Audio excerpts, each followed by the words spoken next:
هذا القرآن يهدي للتي هي أقوم ويبشر المؤمنين الذين يعملون الصالحات أن لهم أجرا كبيرا. بسم اللہ الرحمن الرحیم. سورہ بنی اسرائیل کی آیت 73 سے آج ہم آغاز کر رہے ہیں. نبی علیہ السلام قریش کو یہ دعوت دے رہے ہیں کہ جس مذہب پر تم کھڑے ہو، شرک کا مذہب، اس کو چھوڑو اور توحید کی راہ اختیار کرو.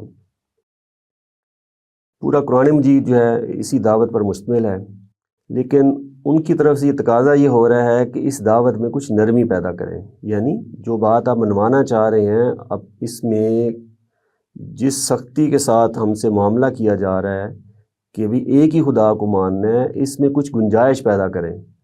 کچھ جو ہمارے معبود ہیں ان کی بھی کچھ جگہ بنائیں اپنی اس دعوت میں. ایک تو یہ معاملہ ہے.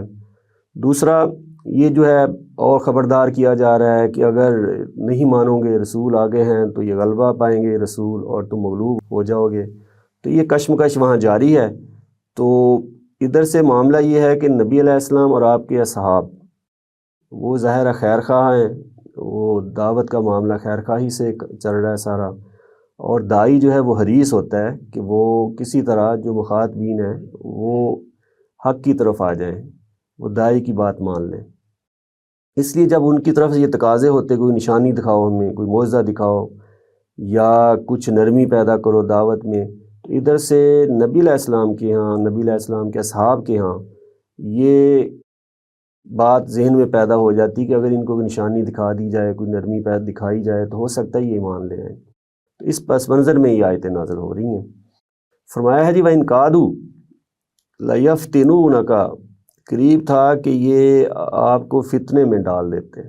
یہ جو مخاطب ہیں یہ آگے سے جو تقاضے کر رہے ہیں، تو ہو سکتا تھا کہ آپ مسلمان اور نبی علیہ السلام کسی فتنے میں پڑ جاتے. ان الذی اوحینا الیک، کیسے کہ جو ہم نے وحی کی ہے آپ کی طرف اس سے ہٹا کر. یعنی کہ وہ چاہ رہے ہیں کوئی گنجائش پیدا کی جائے دعوت میں، ٹھیک ہے، اور جو کچھ عمل میں سختیاں ہیں اس میں کوئی نرمی پیدا کر دی جائے. تو اللہ تعالیٰ فرما رہے ہیں کہ ہو سکتا ہے کہ جس طرح وہ تقاضا کر رہے تھے کہ ادھر سے کوئی نرمی پیدا کر دی جاتی. لتفتری علینا، تو اس کے نتیجے میں کیا ہونا تھا کہ تم پھر افطرا کرتے ہم پر غیرہ، اس قرآن کے سوا کسی اور بات کا. وہ کہہ رہے ہیں کہ یہ قرآن ہمیں قابل قبول نہیں ہے، یہ قرآن جو دعوت دے رہا ہے، جو باتیں بتا رہا ہے، اور اس کے علاوہ اس میں کوئی نرمی کی جائے یا اس سے ہٹ کے کوئی باتیں کی جائیں تو ہم ماننے کے لیے تیار ہیں. تو یہ ادھر سے مطالبہ انتہائی شدید ہے. ادھر یہ ہے کہ شاید یہ لوگ ایمان لے آئیں. تو اللہ تعالیٰ فرما رہے ہیں کہ بھئی ہو سکتا تھا کہ اہل ایمان کے ہاں یہ کوئی چیز، کوئی نرمی اس طرح کی پیدا ہو جاتی. وَإِذًا لَاتَّخَذُوكَ خَلِيلًا، لیکن جب یہ کر لیتے تو پھر ہونا یہ تھا کہ یہ تم کو ضرور اپنا دوست بنا لیتے. یعنی جھگڑا کیا ہے؟ جھگڑا یہ ہے کہ یہ قرآن جو دعوت دے رہا ہے یہ قابل قبول نہیں ہے قریش کو اور مخاطبین کو. اگر قرآن والی دعوت نہ دی جائے، یعنی توحید کی دعوت نہ دی جائے، تو پھر قریش کا اور نبی علیہ السلام کا کوئی جھگڑا ہی نہیں ہے. یعنی اس سے پہلے آپ بعثت سے پہلے، اعلان نبوت سے پہلے مکہ میں رہے ہیں نا، تو قریش کے ساتھ کوئی جھگڑا نہیں ہے. جیسے ہی آپ نے حق کی بات کی ہے، توحید کی بات کی ہے جو کہ قرآن کی بات ہے، تو آگے سے وہ دشمنی پر آمادہ ہیں. تو اللہ تعالیٰ فرما رہے ہیں کہ بھئی ہو سکتا تھا کہ آپ ان کی طرف مائل ہوتے تو اس کے نتیجے میں قرآن کی دعوت میں کوئی تبدیلی ہوتی اور یہ آپ کے دوست بن جاتے. ولولا ان ثبتناک، اگر ایسا نہ ہوتا کہ ہم آپ کو مضبوط کیے رکھتے. یہ پیغمبر خود بھی ظاہر مضبوط شخصیت کے مالک ہوتے ہیں اور اللہ تعالیٰ کی مدد بھی حاصل ہوتی ہے. جیسے حضرت یوسف کی مثال ہمارے سامنے ہے کہ وہ بھی قائم رہے. وہ جس خاتون نے ان کو گمراہی کی طرف لے جانا چاہا تو وہاں وہ بھی قائم رہے ہیں، لیکن اللہ تعالیٰ بھی مدد کو پہنچے ہیں. ایسی نبی علیہ السلام کے بارے میں فرمایا جا رہا ہے کہ ہم نے آپ کو مضبوط بنائے رکھا ہے. لقد کدت ترکنوا الیہم شیئا قلیلا، اگر ہم ایسا نہ کرتے، آپ کی مدد کو نہ آتے، تو ہو سکتا ہے کہ آپ بھی ان کی طرف کچھ جھک جاتے ہیں، یہ دعوت میں کوئی نرمی ہو جاتی ہے۔ تو یہ اصل میں تو نبی علیہ السلام کی طرف خطاب ہے، لیکن اس کا رخ جو ہے وہ انہی کی طرف ہے۔ کیونکہ وہ یہ تمنا ان کے ذہن میں ہے، وہ تقاضا کر رہے ہیں کہ پیغمبر اپنی دعوت میں نرمی کریں، اور ہم جو مانے ہوئے ہیں اور اس کی بھی گنجائش پیدا کریں۔ یہاں نبی علیہ السلام کو مخاطب کر کے اللہ تعالیٰ فرما رہے ہیں کہ بھی اس کی کوئی گنجائش نہیں ہے، یہ بالکل ہی نہیں ہو سکتا کہ قرآن جس دعوت کی طرف بلا رہا ہے اس میں کوئی نرمی پیدا کی جائے، یعنی توحید پر کوئی کمپرومائز نہیں ہے۔ اذا لأذقناک ضعف الحیات و ضعف الممات، اگر آپ ان کی طرف مائل ہوتے، کوئی نرمی پیدا کرتے قرآن کی دعوت میں، تو پھر کیا ہوتا، ہم تمہیں عذاب چکھاتے، دوہرا عذاب زندگی کا اور دوہرا عذاب موت کا۔ اس دنیا میں بھی دوہرا عذاب ملتا اور آخرت میں بھی۔ یہ ظاہر ہے خبردار کیا جا رہا ہے، مخاطب نبی علیہ السلام ہے، لیکن سنایا انہیں کو جا رہا ہے کہ تاکہ وہ متنبہ ہو جائیں کہ بھئی ادھر تو صورتحال بڑی یہ اس طرح کی ہے کہ بالکل گنجائش نہیں ہے کہ یہ اپنی دعوت کو چھوڑیں۔ تو یہ جو تنبیہ کی گئی ہے، یعنی کہ پیغمبر ہے نا، تو جتنے جس کے مرتبے ہوتے ہیں ویسی ہی بھی سزا ملتی ہے۔ تو اللہ تعالیٰ فرماتے ہیں اگر اس طرح کی صورتحال ہوتی تو پھر آپ کو ہم سزا بھی اس لحاظ سے دیتے۔ ثم لا تجد لک علینا نصیرا، پھر ہمارے مقابلے میں تم کوئی مددگار نہ پاتے۔ تو یہ اصل میں قریش کو ہی سنایا جا رہا ہے کہ ادھر کوئی گنجائش نہیں ہے، یہ کوئی کمپرومائز نہیں ہوگا دعوت حق کے معاملے میں۔ وَإِن كَادُوا لَيَسْتَفِزُّونَكَ مِنَ الْأَرْضِ، قریب ہے کہ یہ تمہارے قدم اکھاڑ دیں اس سرزمین سے۔ وہاں کسی مخالفتیں ہیں نا، 2 دفعہ صحابہ کو ہجرت کرنا پڑی ہے، حبشہ جانا پڑا ہے، اور نبی علیہ السلام کے بارے میں بھی آپ مختلف وہ سازشیں کر رہے ہیں۔ تو بتا رہے کہ قریب ہے یہ تمہارے قدم اکھاڑ دیں اس سرزمین سے، مکہ سے جہاں بیت الحرام ہے، لِيُخْرِجُوكَ مِنْهَا، تاکہ وہ یہاں سے تم کو نکال دیں۔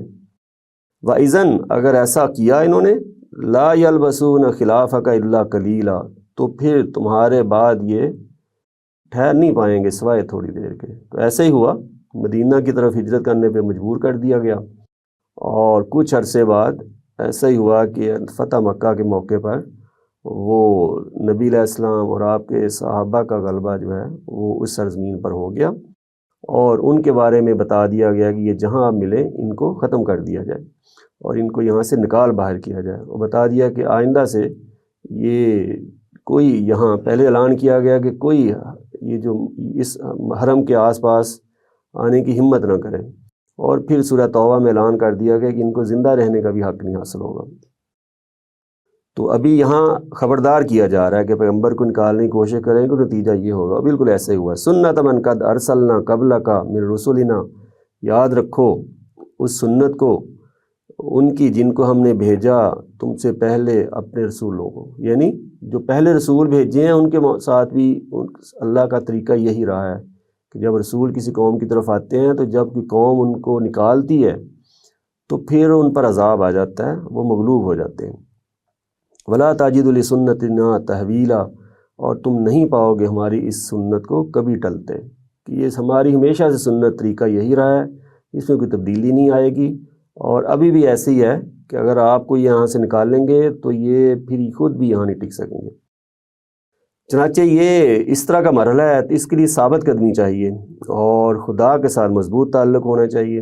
تو نماز ہے جو بندے کا خدا کے ساتھ تعلق جوڑتی ہے، خدا کے ساتھ جو بندے کا تعلق ہے وہی اس کو ثابت قدم رکھتا ہے۔ چنانچہ فرمایا اقم الصلاۃ لدلوک الشمس الی غسق اللیل، اہتمام رکھو نماز کا سورج کے ڈھلنے سے رات کے اندھیرے تک، یعنی کہ جب جب سورج ڈھلتا ہے، یعنی کہ ظہر سے لے کر پھر عصر، پھر مغرب، اور پھر عشاء، غسق اللیل و قرآن الفجر، اور خاص کر فجر کی قرأت، یعنی فجر کے ٹائم جو نماز ہوتی ہے، اور اس میں نبی علیہ السلام کا طریقہ یہی رہا ہے کہ لمبی قرأت کرتے تھے، جہری قرأت ہوتی تھی، اس کی طرف توجہ دلا دی۔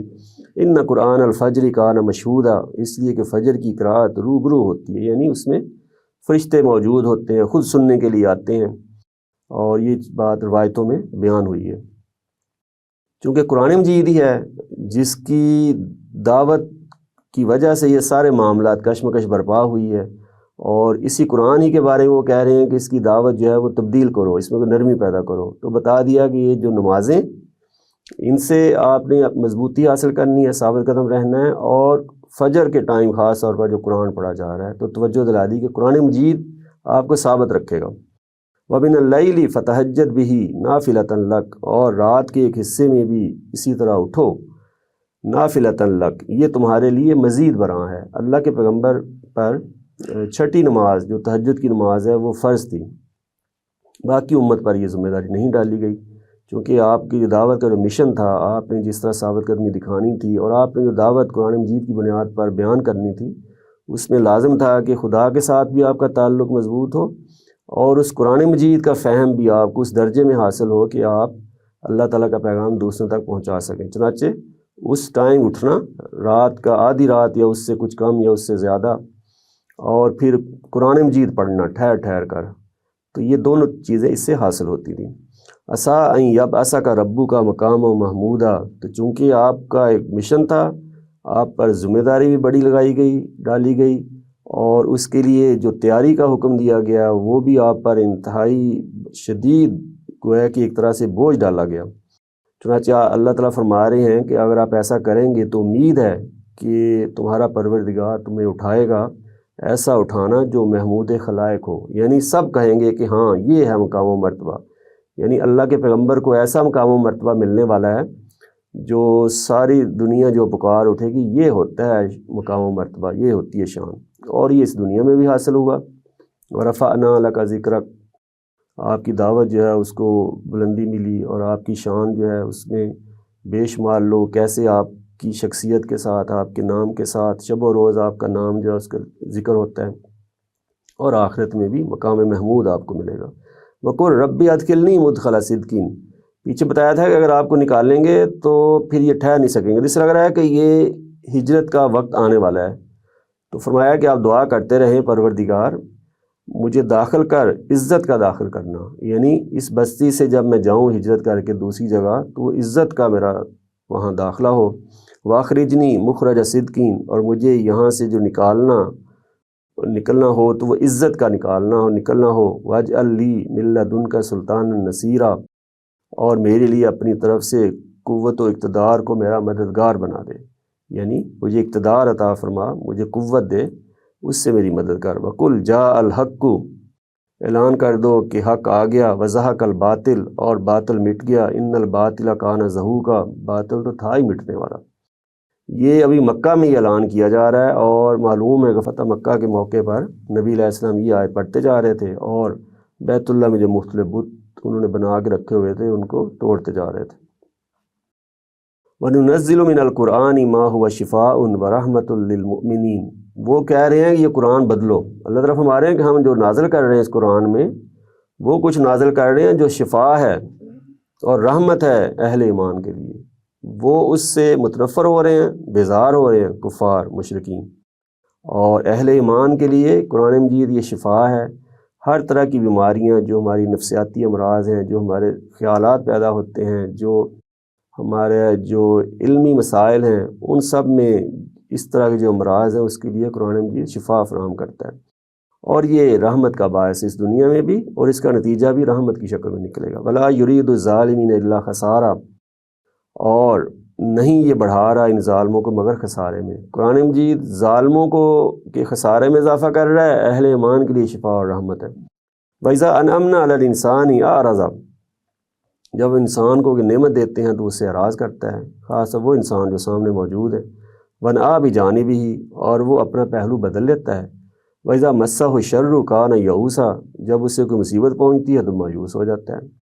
انسان کا یہ رویہ کہ جب اچھے حالات آئیں، اللہ تعالیٰ کی طرف سے نعمت ملے تو اللہ کو بھول جاتا ہے، اور جب برے حالات آئیں، کوئی شر پہنچے، مصیبت پہنچے تو مایوسی کا شکار ہو جاتا ہے۔ یہ بندہ مومن کا طریقہ نہیں ہے، یہ کفار کا طریقہ ہے۔ بندہ مومن کا طریقہ ہے کہ جب اس پر خدا کا کوئی نام ہو تو وہ شکر گزار بن جائے، اور جب کوئی مصیبت میں ڈالا جائے، کوئی آزمائش ڈالی جائے تو وہ اس پر پھر ثابت قدم رہے، وہ صابر بن جائے۔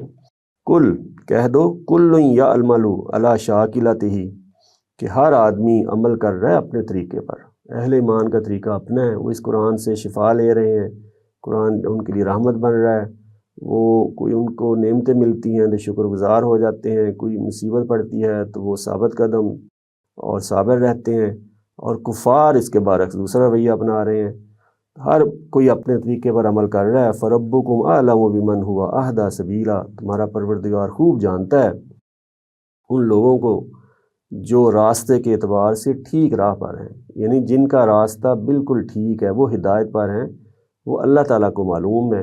اور وہ کیا راستہ ہے وہ ہمیں بتا دیا گیا ہے کہ قرآن مجید جس راستے کی طرف لے کر جاتا ہے وہ ہے سب سے سیدھا راستہ۔